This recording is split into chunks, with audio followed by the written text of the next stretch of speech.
De hecho, a mí me toca el pasaje más largo de cualquier persona, entonces que Dios nos dé la gracia, porque hay muchos conceptos muy padres aquí, que Dios nos dé la gracia para poder aprender de su palabra y asimilar tantas cosas que vamos a ver. Empezando de versículo 1, voy a leer hasta el versículo 18, que es todo el capítulo, y después oramos y lo estudiamos juntos. Dice así: Pablo, apóstol de Jesucristo por la voluntad de Dios, según la promesa de la vida que es en Cristo Jesús. Ahí pudiéramos pasar una hora, está increíble, pero realmente nos vamos a enfocar más a partir del versículo 4, pero lo leemos todo. Dice: a Timoteo, amado hijo, gracia, misericordia y paz de Dios Padre y de Jesucristo nuestro Señor. Doy gracias a Dios, al cual sirvo desde mis mayores con limpia conciencia, de que sin cesar me acuerdo de ti en mis oraciones, noche y día, deseando verte al acordarte de tus lágrimas para llenarme con gozo, trayendo a la memoria la fe no fingida que hay en ti, la cual habitó primero en tu abuela Loida y en tu madre Eunice, estoy seguro que en ti también. Por lo cual te aconsejo que avives el fuego del don de Dios que está en ti por la imposición de manos. Porque no nos ha dado Dios espíritu de cobardía, sino de poder, de amor y de dominio propio. Por tanto, no te avergüences de dar testimonio de nuestro Señor. Ese va a ser el concepto clave.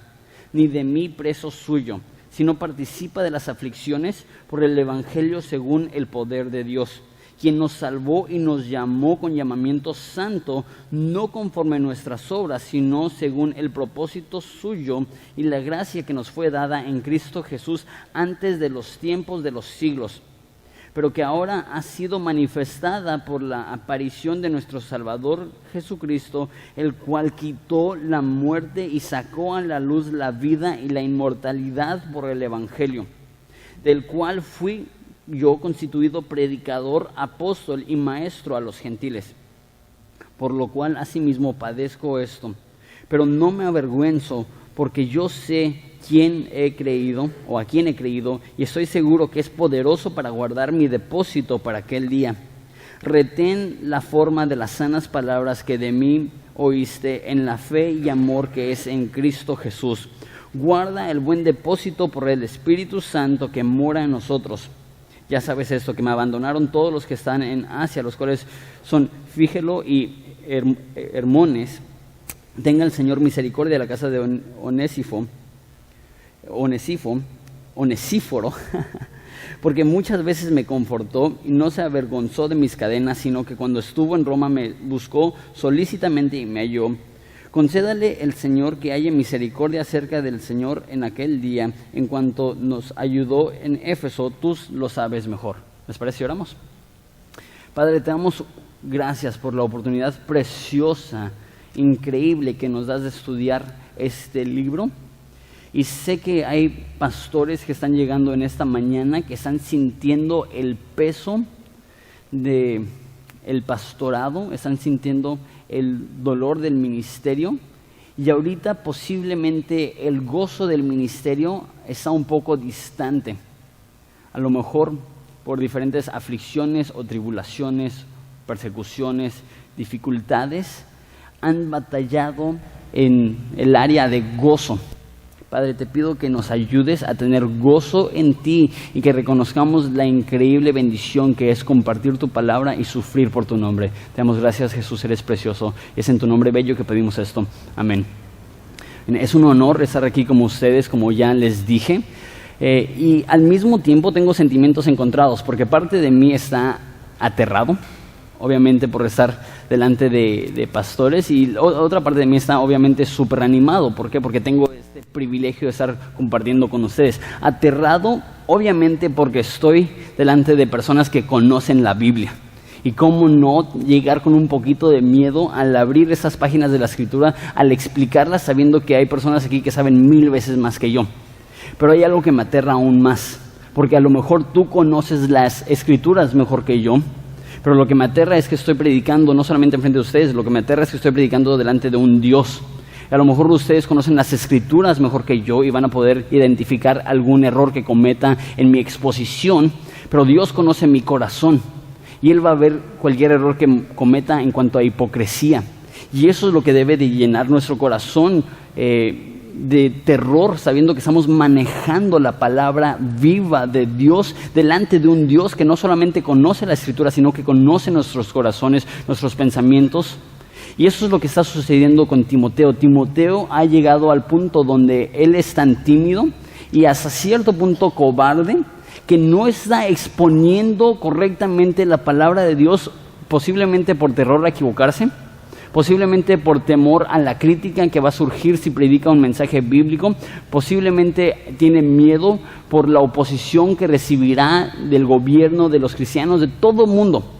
Porque tenemos que recordar que Jesucristo fue crucificado no por quien era, sino por lo que decía.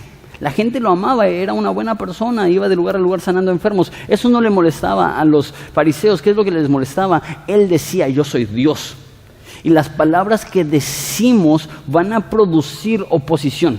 Si estamos predicando un mensaje bíblico, van a haber personas que se van a enojar con nosotros. Jesús dijo, ay de ustedes si todos hablan bien de ustedes. Si no tienes enemigos, si no hay oposición, si no es difícil, no estás predicando el evangelio como deberías de predicarlo, porque adoramos a un Dios que fue asesinado por lo que dijo. Nosotros también debemos de ver algún tipo de oposición en nuestras vidas. Y eso es lo que está viendo Timoteo, el miedo. Y no solamente tiene miedo por lo que está viendo en su iglesia en Éfeso, sino que también tiene miedo por lo que le sucedió a Pablo. Pablo es para Timoteo como un padre, y aquí nos dice que hubo muchas lágrimas cuando partieron. Pablo en este momento está escribiendo en la cárcel en Roma, probablemente 3 años antes de que fallece, pero ya está a punto de morir realmente. Depende del comentarista y el historiador que crees, posiblemente ya jamás va a ser libre. Posiblemente le dan unos cuantos años de libertad y va a España, y una vez más, dependiendo del historiador que crees o del comentario que crees, pero es muy posible que él ya está en la cárcel de por vida y va a pasar los últimos 3 años en la cárcel sufriendo, siendo tratado como un preso. Y le escribe a Timoteo, empezamos del versículo 1, dice, Pablo, apóstol de Jesucristo, por la voluntad de Dios, según la promesa de la vida que es en Cristo Jesús, a Timoteo, amado hijo. Aquí está la relación que tienen. Es Pablo, es un apóstol, es un mensajero, pero también para Timoteo es como un padre, es como un mentor. Amado hijo, gracia, misericordia y paz de Dios Padre y de nuestro Señor Jesucristo. Ahora, ese concepto lo doy con gusto, sabiendo que hay personas que bien conocen la Biblia en ese lugar. Y ustedes saben que el saludo típico de Pablo era gracia y paz. En casi todas sus cartas puedes ver ese saludo, gracia y paz a vosotros de parte del Señor Jesucristo. Sin embargo, en esta carta de 2 de Timoteo no es simplemente gracia y paz, es gracia, misericordia y paz. ¿Qué nos demuestra esto? Que nosotros los pastores necesitamos un poquito más de misericordia. Necesitamos un poquito más de gracia. De hecho, Carlos Spurgeon, el gran predicador del siglo XIX, dijo que los pastores necesitamos más misericordia porque somos más pecadores. No somos más pecadores porque hacemos más cosas malas, sino porque sabemos más cosas buenas y no las hacemos. Y esa es la realidad. Nosotros como pastores somos los más pecadores. ¿Por qué? Espero que no seamos más pecadores que las personas en nuestra iglesia, porque probablemente nos descalifica, porque van a llegar fornicarios, van a llegar adúlteros, van a llegar adictos. Si nosotros somos más pecadores en ese aspecto, ya nos descalificamos, pero somos más pecadores en el aspecto que Jesús en Marcos dice, cuidado con lo que escuchas, porque el que mucho sabe, mucho se le va a requerir, y mucho se espera de uno que sabe mucho. Y hermano, y hermana, y pastor, y esposa de pastor, tú sabes mucho, y estás en un lugar peligroso, porque tu mente está tan llena de conceptos que a menos de que tu vida viva de acuerdo a esos conceptos, va a suceder lo que dice en Santiago, que los maestros recibirán mayor condenación. Una vez más, eso debe de producir en nuestros corazones cierta medida de temor. Pero ¿qué es lo que dice Pablo para animar a Timoteo? ¿Qué es lo que dice Pablo para animarte a ti, pastor? Gracia, misericordia y paz. Amado hermano pastor, la vas a regar. La vas a regar gacho. Y el problema como pastor es que cuando la riegas no solamente afectas tu propia vida, sino que estás afectando la vida de aquellos en tu propia congregación, estás afectando la vida de tu familia y es un peso tremendo en tu corazón. Pablo nos recuerda, hay misericordia especial para ti, pastor. Hay gracia especial para ti, ministro.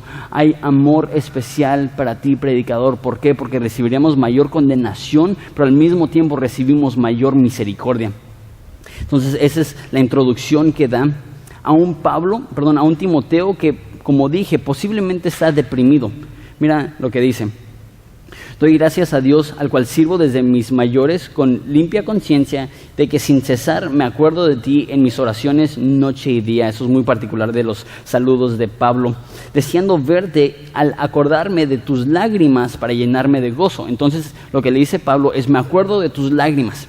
Eso posiblemente es en el último adiós, la última vez que se despidieron Pablo y Timoteo, había lágrimas, había dolor. No sé si te ha sucedido en el cual estás con alguien que amas, que aprecias, y ellos se van y posiblemente no los vuelvas a ver.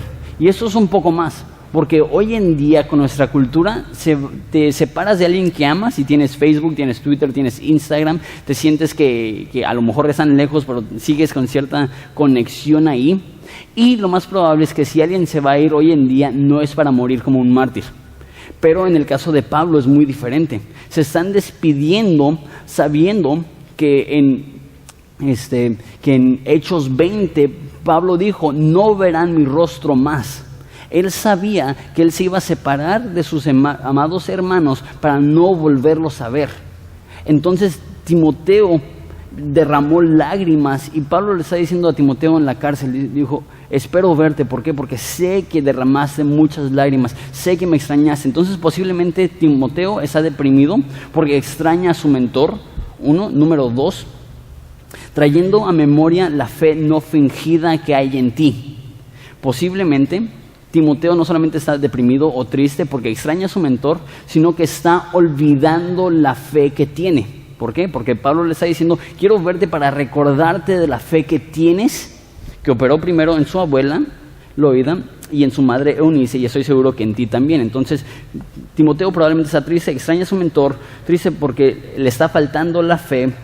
Triste número 3, por lo cual te aconsejo que avives el fuego del don de Dios que está en ti por la imposición de mis manos. Entonces, al parecer hay 3 cosas que tiene Pablo. 1, extraña a su mentor. 2, le falta la fe. 3, necesita avivar el fuego que tiene dentro de él, que significa que probablemente ha perdido la chispa, ha perdido la llama.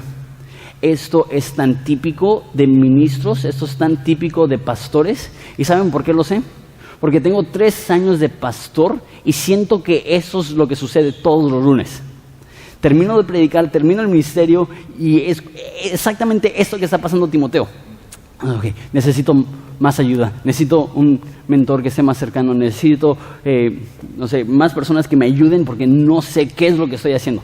Y lo que he visto de conversaciones, a lo mejor estás aquí y eres un líder joven y tú dices, cuando tenga 30 años, cuando tenga 40 años, cuando tenga 50 años ya voy a saber lo que estoy haciendo. Créeme, no llega el momento en el cual dices, ya sé cómo funciona el ministerio.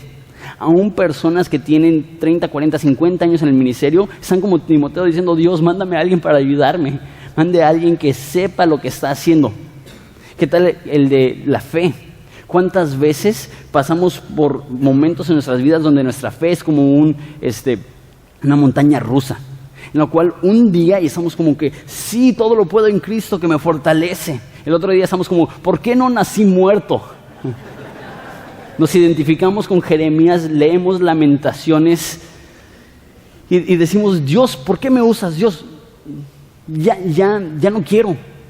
Y escuché un pastor que estaba diciendo que tiene todos los lunes la fantasía de ser panadero. Todos aman a los panaderos. Vas de lugar en lugar y te reciben con una sonrisa. Estás en tu carro todo el día, puedes escuchar predicaciones, todo lo que quieras. Nadie jamás critica al panadero. Todos reciben con gusto al panadero. Y tengo un pastor amigo mío que dice eso, que su fantasía de los lunes es que Dios le dé la dicha de ser panadero. Y me pregunto si hay personas que así les falta la fe. Y por último, y esto posiblemente es cierto para todos los ministros, pero posiblemente para los que tienen tiempo en el ministerio, se pierde la chispa. Ese amor que tenías al principio, esa devoción que tenías al principio, de repente empieza a menguar un poco. Y no es exclusivo para gente que tiene muchos años en el ministerio. Timoteo es un hombre joven, de hecho, no soy inteligente, leo libros que me dan explicaciones, entonces he leído libros que dicen que 1 Timoteo y 2 Timoteo son muy cercanas, casi se escribieron al mismo tiempo, casi Pablo terminó 1 Timoteo, la mandó, recibió noticias y le volvió a mandar esa correspondencia a Timoteo. Y en 1 Timoteo Pablo le dice a Timoteo que nadie eche de menos su juventud. Entonces Timoteo es un joven y aún siendo joven ha perdido la chispa, ha perdido la llama, ha perdido la pasión. Hermano, amigo mío, eso es muy fácil que suceda. ¿Tienes en tu vida una necesidad de un mentor que esté cerca de ti? ¿Tienes en tu vida aflicción que te está haciendo perder la fe? ¿Tienes en tu vida algo que ha hecho que pierdas la pasión y la chispa? Estamos en buena compañía porque esta fue la postura de Timoteo. Ahora, digo eso confiadamente sabiendo que cada uno de nosotros pasamos esto, y lo digo aún con más confianza sabiendo que hay personas que ahorita mismo están pasando esto. Ahorita mismo están dudando de su llamado, ahorita mismo están con temor, ahorita mismo están con timidez, ahorita mismo les está faltando la fe.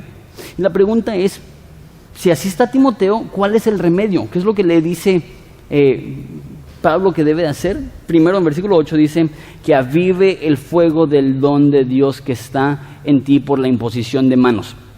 Y todos especulan, ¿cuál es el don de Dios? Está hablando aquí de un don de profecía, un don de enseñanza, un don de sanidad. ¿Qué don es? Ahorita les voy a decir qué don creo que es, pero lo más importante no creo es cuál es el don, sino qué es lo que debe de hacer con su don. Porque yo creo que si dijera, aviva el fuego del don de enseñanza, todos los que no tienen el don de enseñanza dirían, no, pues eso no es para mí. O si dice, aviva el fuego del don de profecía, todos los que no tienen el don de profecía dirían, pues no está hablando de mí. Pero el hecho que solamente dice, aviva el don que tienes, me demuestra que eso es para todos. Pastor o no pastor, a lo mejor tú vienes como un líder y tú dices, no soy pastor, pero yo estoy pasando por todas esas cosas. Aviva el fuego del don que Dios te ha dado. ¿Cuál es el don que Dios te ha dado? No sé. Pero tú puedes avivarlo a través de uso, a través de fe, a través de ejercicio. Y dice que la recibió por imposición de manos. Esto probablemente está hablando entonces de su puesto como pastor. Porque en el Nuevo Testamento, cuando la gente imponía manos, era una señal de delegación de autoridad. Entonces lo que él está diciendo, cuando yo impuse mis manos sobre ti, yo te di mi iglesia. Y Pablo, de hecho, pasó más tiempo en Éfeso que en cualquier otro lugar. Pasó años, hubo un avivamiento. De Éfeso salió el evangelio a toda Asia. Y él tomó la iglesia que él había fundado con sus propias manos, y le dijo a Timoteo, tú vas a ser pastor, tú la vas a cuidar. Y eso es un don, eso es un regalo, eso es algo que yo te he dado. Pastores, Dios nos ha encomendado una tarea gloriosa. Las ovejas que están en tu iglesia no son tus ovejas, son las ovejas que Dios ha puesto a tu cargo. La iglesia donde tú estás pastoreando no es tu iglesia, es la iglesia donde Dios te puso a cuidar aquellas almas preciosas para Jesucristo. Y no debemos hacerlo con medio corazón, debemos avivar el fuego en nuestro corazón por el don que Dios nos ha dado. Continúa, versículo 7. Y aquí tengo mis apuntes, lo acabo de ver, antes de entrar al versículo 17. Aviva el fuego. Necesitamos tener un fuego y una pasión por el ministerio que Dios me ha dado. Y ayer tuve un momento celestial. Fui a recoger al pastor Jaime Food. Si no lo conocen ya lo conocerán, pero me imagino que la mayoría ya lo conoce. Y manejamos de Tijuana a la casa de mi papá y estuvimos hablando muy padre. Y llegamos a la casa de mi papá y tuvimos una conversación y estaba así como que, así, un tiempo tan precioso. Estaba ahí Aarón conmigo y le dije, Aarón, ¿qué onda? ¿Hacemos unas enramadas? ¿O me es bueno estar aquí? Así ya me sentía tipo Pedro. Y en su conversación, mi papá dijo algo que nada más me rompió el corazón. Jaime Food dijo que hay una ciudad por la cual han estado orando por 35 casi años, como 33 años, han estado orando por esa ciudad, no un pueblo de miles. Pero, ¿qué tan grande es aquella ciudad que mencionabas? Como 10,000 habitantes. Y dijo Jaime, 32 años de orar por ese lugar y todavía no hay ni una iglesia. Yo le pregunté, ¿no hay Capilla Calvario? Y me dijo, no hay iglesia cristiana. Y pensamos que eso sucede en China, pensamos que eso sucede en África, en nuestro país. Hay pueblos enteros, hay ciudades enteras donde la gente no conoce a Jesucristo, donde no han escuchado el mensaje que salvará sus almas. Y no podemos en estos últimos días donde hay tanta necesidad estar con nuestro fuego a medias. Necesita haber una llama que arde de pasión por el nombre de Jesucristo, por su gloria en las naciones, y que esa gloria nos impulse a compartirlo con aquellos que no lo conocen y que si no le conocen se perderán eternamente. Aviva el fuego que tienes en ti, que recibiste tú, pastor, a través de la imposición de manos. Dios te ha puesto en un lugar precioso para glorificar su nombre a través de la predicación de la palabra. Eso es lo siguiente que dice. Dice, porque no nos ha dado Dios espíritu de cobardía, sino de poder, de amor y de dominio propio. Dice, no nos ha dado espíritu de cobardía. La palabra cobardía ahí significa literalmente timidez. Dios guarde. Y antes de decir eso, hay personas aquí que son por naturaleza tímidas. Ahora, eso no es necesariamente malo, a menos de que esa timidez te impida a tomar los pasos difíciles que necesita tomar un pastor. No tiene nada de malo que seas introvertido, que si hay muchas personas en un cuarto te sientas un poco como bicho raro, como no encajo, no sé qué decir. Eso no es malo. Lo malo es cuando dejas que tu timidez te impida que tomes las decisiones difíciles que necesita tomar un pastor. Y eso no solamente es timidez, esa es la palabra que dice aquí, eso es cobardía. Dios guarde a la iglesia de cualquier pastor que es demasiado tímido y deja que las ovejas entren y que los lobos entren y que las trate como ovejas. Dios guarde la iglesia de cualquier pastor que vea una oveja enferma y en vez de darle la medicina amarga que salvará su alma, le da dulce que la enfermará más. Dios guarde a cualquier pastor que es demasiado tímido para agarrar la espada de dos filos y primero enterrársela y después enterrarse a las demás para que Dios nos pueda curar y hacer de nosotros un pueblo fuerte.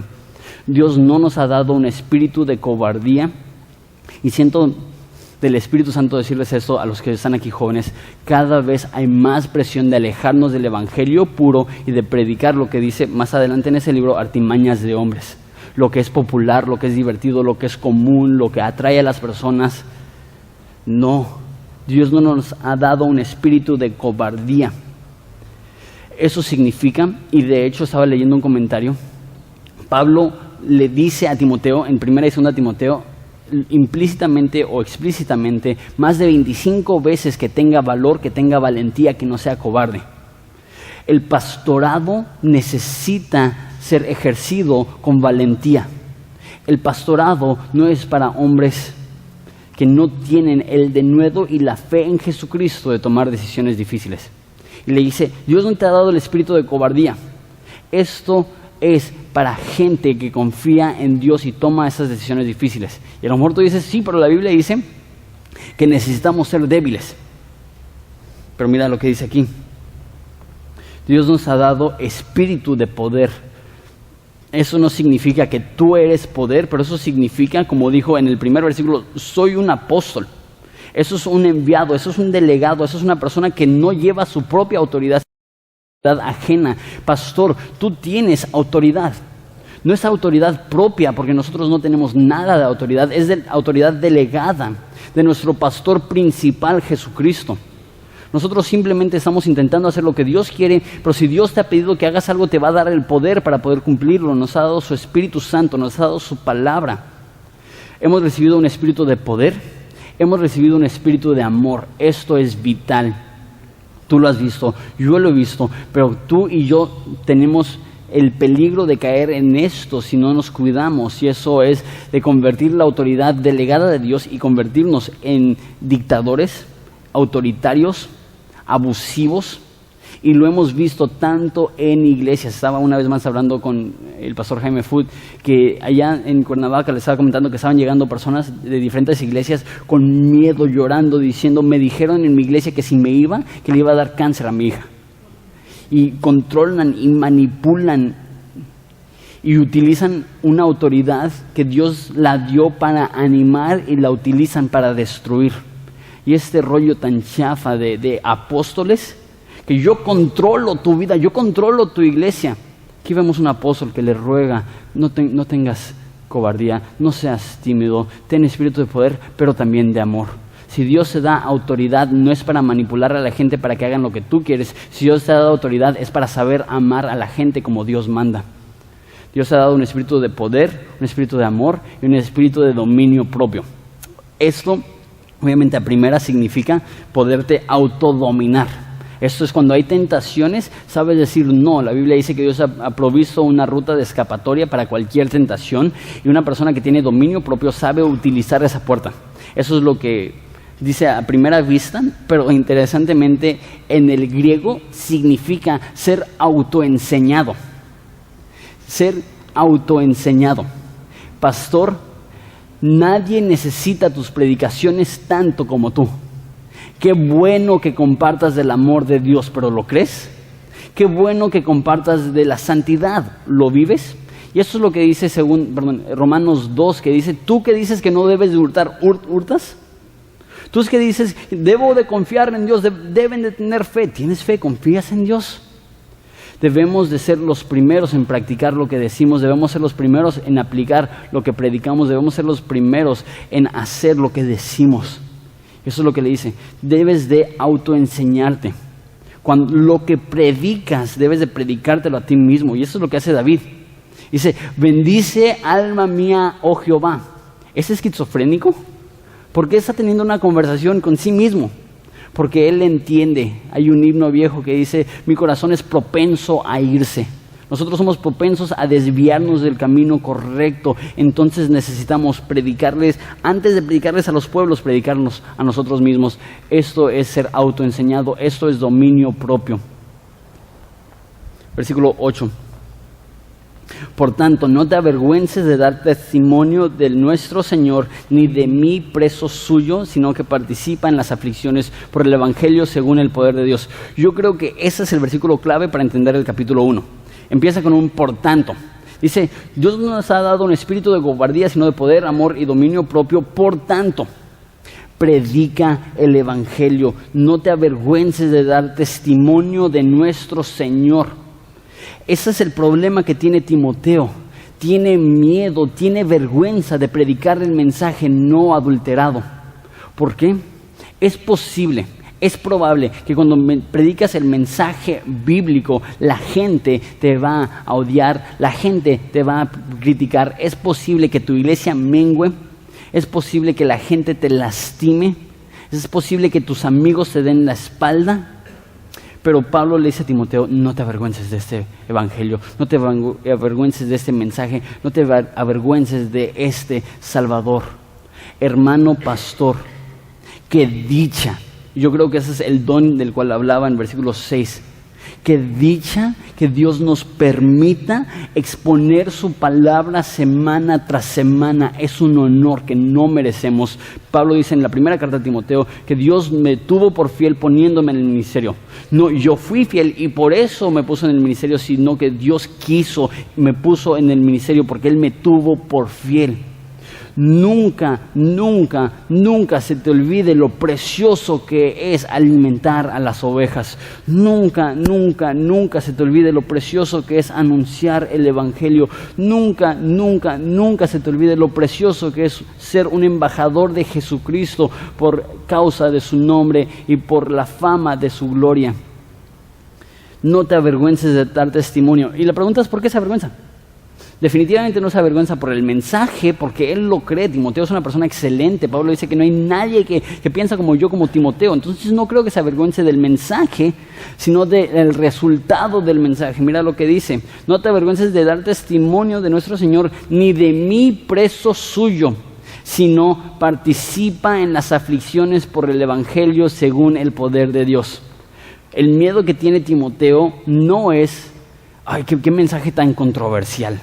No voy a decir algo tan controversial. Su miedo es, me van a meter a la cárcel, me van a matar, voy a perder mi familia, voy a perder mi salud, voy a perder mi libertad. Y la verdad es fácil decir, ay Timoteo, ten un poco más de valor, no seas tan tímido, no seas cobarde. Pero no sé tú, pero yo no puedo decir eso. Yo no puedo con un corazón honesto decirle a Timoteo, no seas cobarde. ¿Por qué? Porque si mi libertad estuviera en juego, no sé si tuviera ese valor. Si pararme aquí en este momento significa que van a meter a la cárcel a mi hijo de 10 meses, no sé si estaría con el pecho fuera diciendo, sí, yo soy un hombre valiente. Yo creo que yo también estuviera batallando con esta timidez diciendo, quiero anunciarlo, lo creo, pero hay tanta oposición, Pablo, y tú lo sabes, estoy en la cárcel. Y Pablo dice, no te avergüences de mí. Yo por predicar el mismo mensaje que tú, estoy en la cárcel y con gusto, porque para mí el vivir es Cristo y morir es ganancia.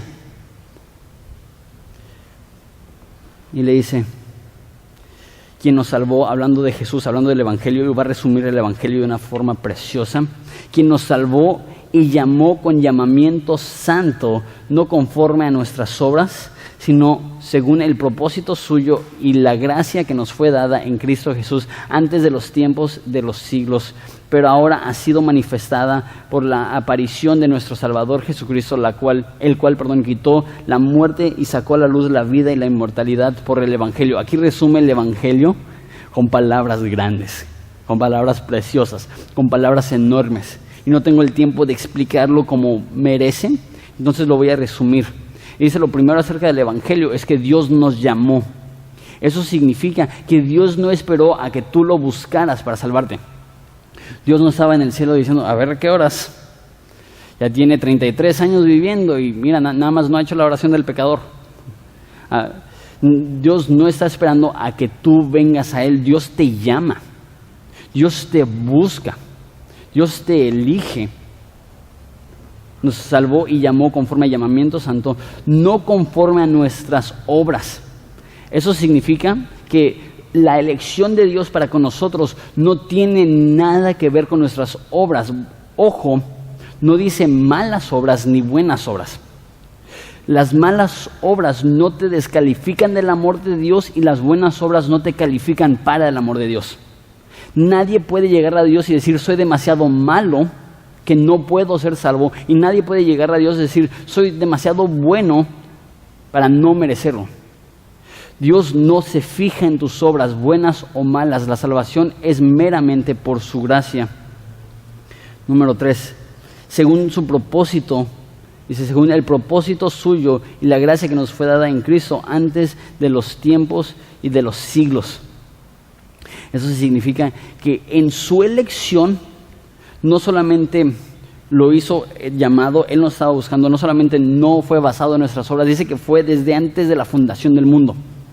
Eso significa que la salvación de tu alma no fue plan B. No fue que Dios creó a la humanidad y los puso en el jardín del Edén y vayan y fructificad y multiplicad, llenen la tierra y no coman de ese árbol, y de repente se fue a tomar un café Dios y regresa y ¿qué hicieron? Comieron el fruto prohibido. Charros. No, pues Jesús, ya no te queda otra, vas a tener que ir a morir. No fue así. La Biblia dice en Apocalipsis, el Cordero de Dios inmolado desde la fundación del mundo.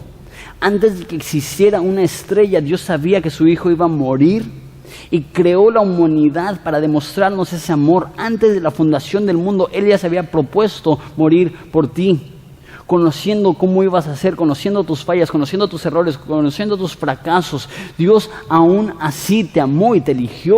Y aún siendo pecadores, Cristo murió por nosotros. Y nada nos separará del amor de Dios que está en Cristo. ¿Por qué? Porque si Él ya lo sabe todo, nada le tomará por sorpresa. Ningún pecado tuyo hará que Dios diga, ¡oh! De haber sabido no lo hubiera escogido. De haber sabido no lo hubiera salvado. Mira ahora con quién me quedé. No, Él nos buscó y nos salvó desde antes de la fundación del mundo. Y dice que ahora ha sido manifestado por la aparición de nuestro Señor Jesucristo. En Cristo conocemos esa salvación. En Cristo conocemos esta elección. En el rostro de Cristo vemos la gloria del Padre. Y si no fuera por la aparición física de Jesucristo, no hubiera salvación. ¿Cómo somos salvos? ¿Cuál es el Evangelio? El Evangelio es que podremos ver a Dios a través de Cristo, ser reconciliados con Dios a través de la sangre de Cristo. Eso se trata, que todo se trata de Él. Predicador, esto es lo que debe de apasionarnos. Cristo vino por nosotros. Está bien que hables del matrimonio, está bien que hables de la crianza de los hijos, está bien que hables de todos estos temas bonitos, pero si el centro no es Cristo, tu predicación no es eficaz. Si el centro no es Cristo, tu predicación será sin poder. Todo se trata de Él. A través de la aparición de Jesucristo tenemos esta vida. Y por último, el cual quitó la muerte y sacó a la luz la vida y la inmortalidad a través del Evangelio. Esto es vida eterna. Apareció Dios, y llevó en su cuerpo nuestros pecados. Él murió la muerte que nosotros debimos de haber muerto y resucitó para darnos la vida eterna que solamente está en Él. Nosotros estábamos muertos en nuestros delitos y pecados y Él nos dio vida con Cristo.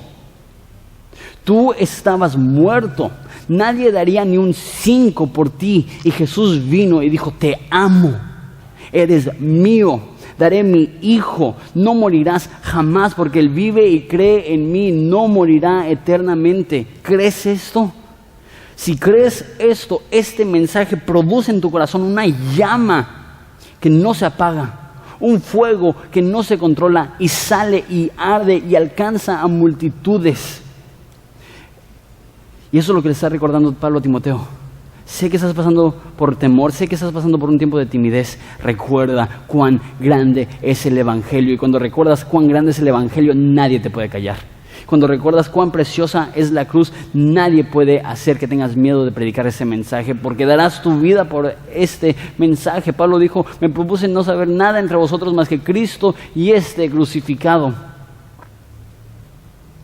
Versículo 12.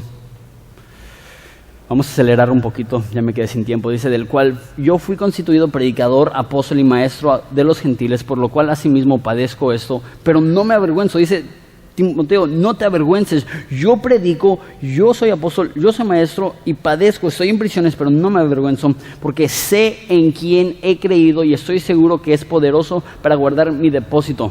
¿Estás batallando con valentía a la hora de predicar? Hay dos formas de vencerla. Uno, aquí dice, porque sé en quién he creído. Vences la cobardía creyendo en Jesús. Y número 2, sé que Él es, la palabra que dice, poderoso para guardar mi depósito para aquel día.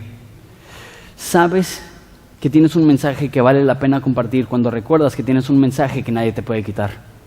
Sabes que tienes un mensaje que vale la pena vivir por y morir por, cuando sabes que ni la muerte puede separarte de la divinidad y lo bello que es este mensaje. Versículo 13. Ahora, quiero decir eso también, y no quiero ser polémico aquí. Yo creo que esto demuestra que alguien que es realmente salvo, Dios no lo va a dejar ir. La confianza que dice Timoteo es: tengo confianza porque sé que Dios no me va a soltar. Eso es confianza, que seré salvo, que si realmente soy salvo, que seré salvo. Ahora, eso es polémico porque mucha gente dice: ok, pero si predicas que no se pierde la salvación, todos van a decir: ¡wow! Vamos a pecar. Si no se pierde la salvación y ya hice la oración del pecador, vámonos a los antros, vámonos al table, vámonos al casino, que a cabo la salvación no se pierde. No, esa no es la aplicación correcta. ¿Por qué? Porque dice: sé que Dios es poderoso para guardar mi depósito. Versículo 13, retén la forma de sanas palabras que de mí oíste. Retén, ¿qué significa esto? Tienes que sostenerlo, tienes que agarrarlo. Entonces, ¿quién es?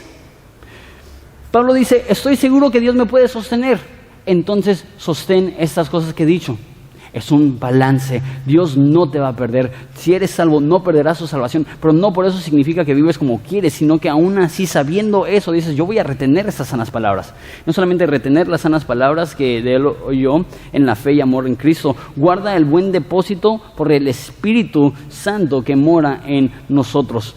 Y da 2 ejemplos: personas que guardaron la fe, guardaron el depósito, retuvieron las sanas palabras, y un ejemplo de una persona que no.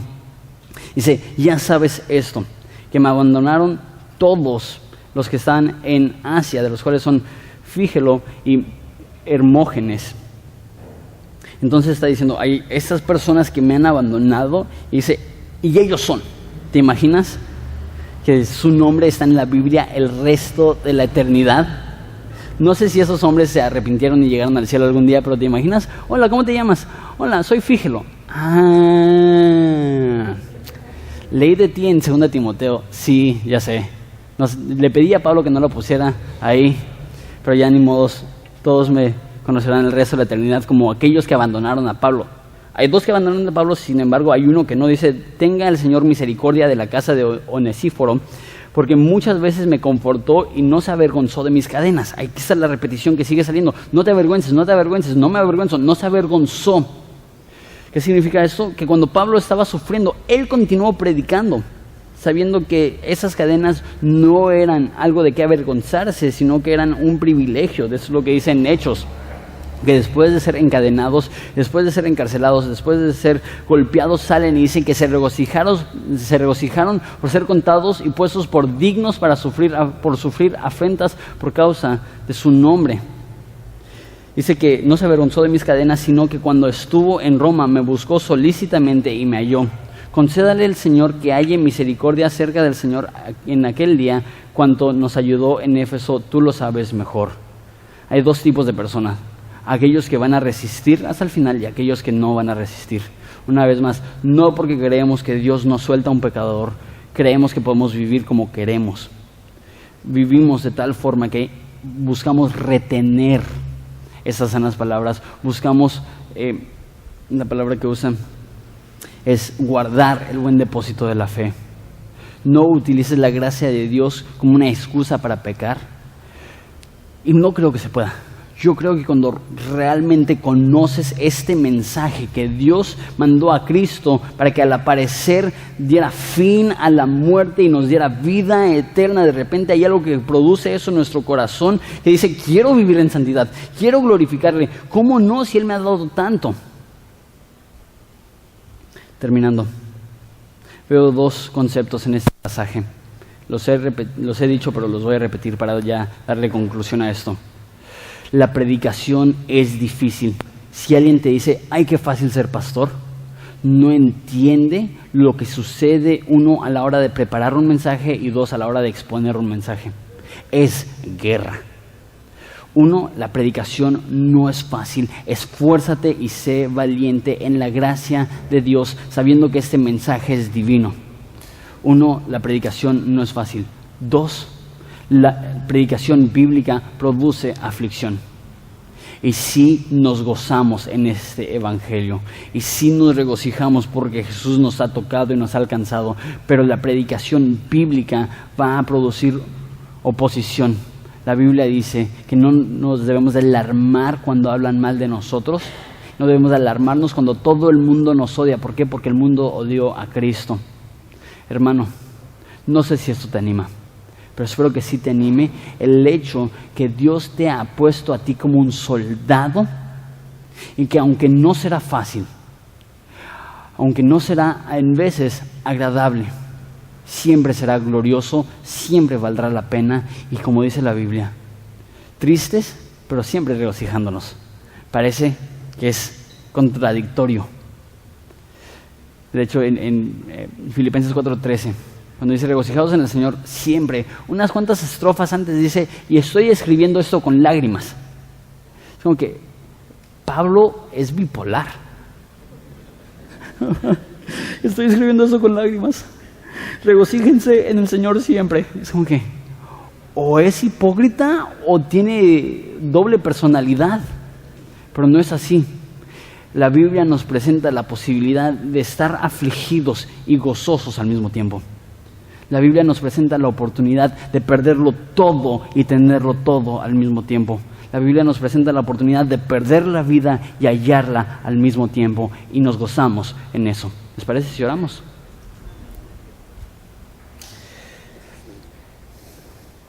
Jesús, te damos tantas gracias por este concepto de que tú nos has puesto a nosotros con un mensaje divino para compartirlo a las naciones, sabiendo que tú eres glorioso y queremos participar en expandir tu gloria a las naciones, empezando por la nuestra.